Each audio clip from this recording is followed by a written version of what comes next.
ശേഷം നമ്മൾ അതിലേക്ക്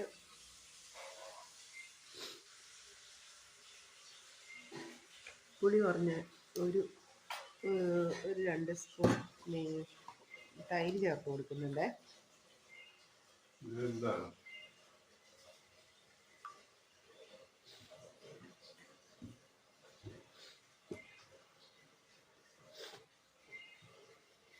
പിന്നെ നമ്മൾ തേങ്ങ ചേർത്ത് കൊടുക്കുന്നുണ്ട്. തേങ്ങ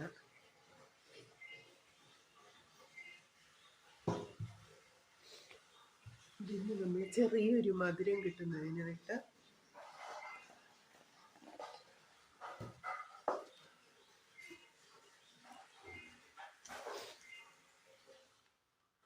ഒരു 1.5 സ്പൂൺ പഞ്ചസാരയും കൂടെ ചേർത്ത് കൊടുക്കുന്നുണ്ട്.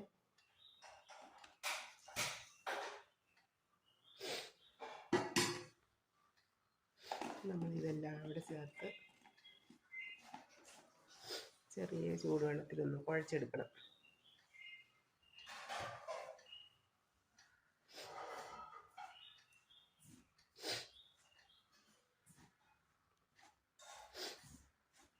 നമ്മളിത് പിന്നെ എന്തെങ്കിലുമൊക്കെ ഉണ്ടാക്കി കൊടുത്തില്ലെങ്കിൽ വീട്ടിലുള്ളവർ സമ്മതിക്കില്ലല്ലോ എന്നൊക്കെ ചെയ്യുമ്പോൾ ആകെ ഒട്ടും പറ്റില്ല.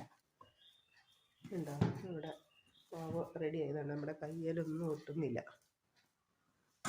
ഉണ്ടോ ഇവിടെ മാവ് റെഡിയായി.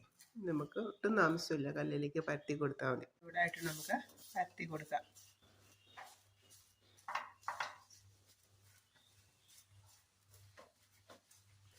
നമുക്ക് ഇലയെ പരത്തി വെച്ചിട്ട് പാനിലേക്ക് ഇട്ട് കൊടുത്താലും മതി, അല്ലെങ്കിൽ നമുക്ക് പാനിലേക്ക് വെച്ച് ഡയറക്റ്റ് പരത്തി കൊടുക്കുകയും ചെയ്യാം. അപ്പം അങ്ങനെ നമ്മുടെ കയ്യിൽ അങ്ങനെ ഒട്ടും എന്തെങ്കിലും ആണ് ചെറുതായിട്ട് വെള്ളത്തിലൊന്ന് മുക്കിയാൽ മതി.